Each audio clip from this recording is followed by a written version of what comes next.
So for today I'd like to bring something new to the table.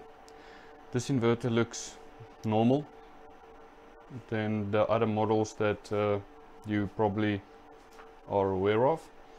However, we refer to this model as a twin.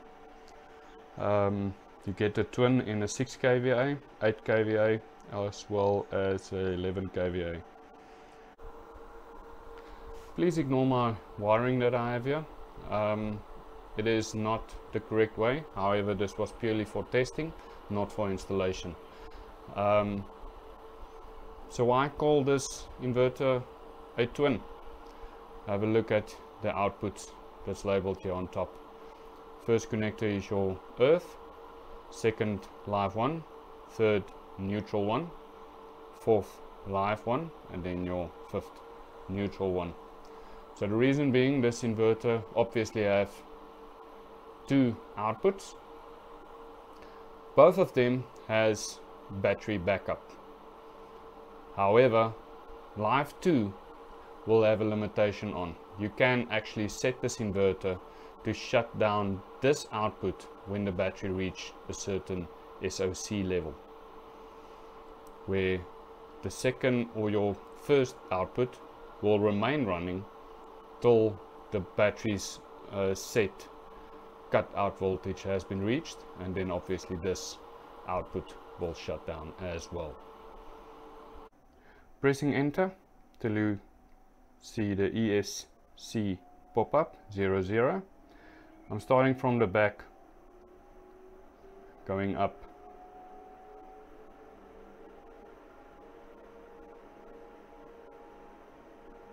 The first thing to do is to set the inverter's timer or the time. Setting number 89 is year 2023. Setting number 88 is your month. I'm currently in February.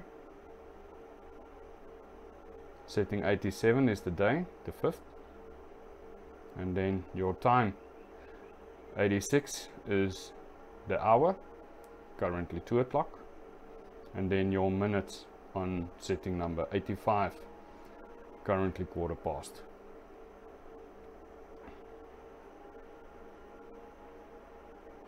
Now here is the 3 settings to look at.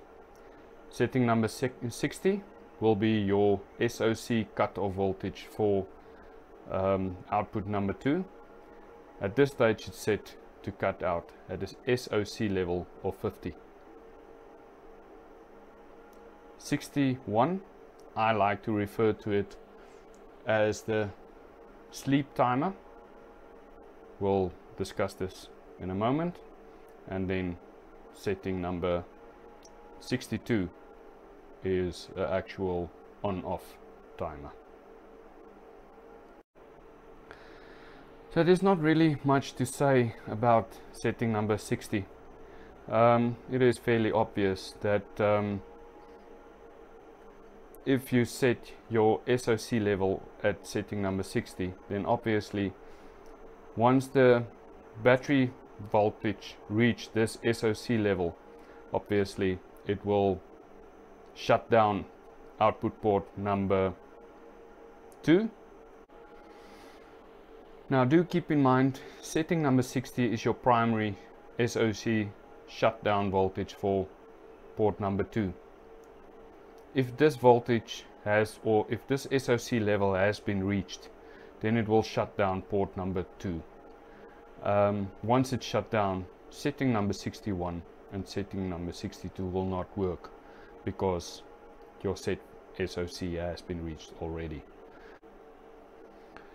So setting number 61 is actually a little bit more complicated.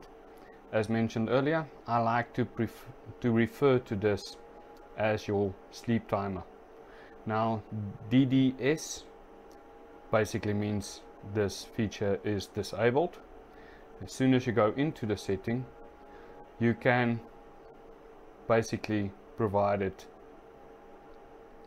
a certain amount of time to shut down. So in this case, I'll set it to 5, press enter. So basically, if the battery has a desirable SOC level, your output will be on. You will then set it to 5 minutes and it will count down 5 minutes. Once 5 minutes has passed, it will shut down port number 2.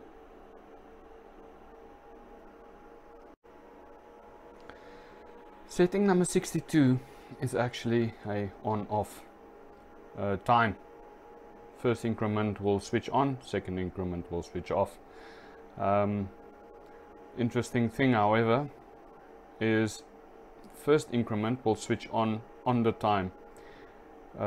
Let's say we change this to 4, then it will start at 4 o'clock. And if we lower this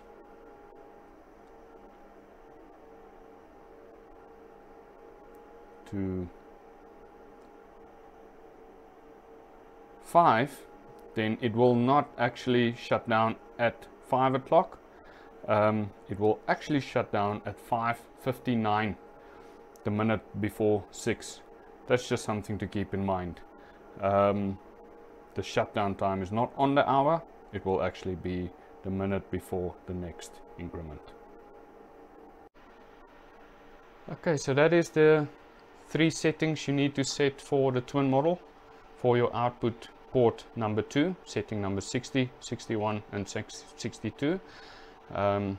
That is the only settings that you can set. I personally have high hopes for this inverter.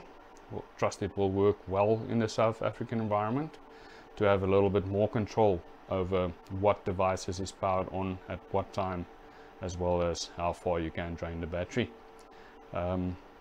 Trust all will work out well for this model. Thank you very much.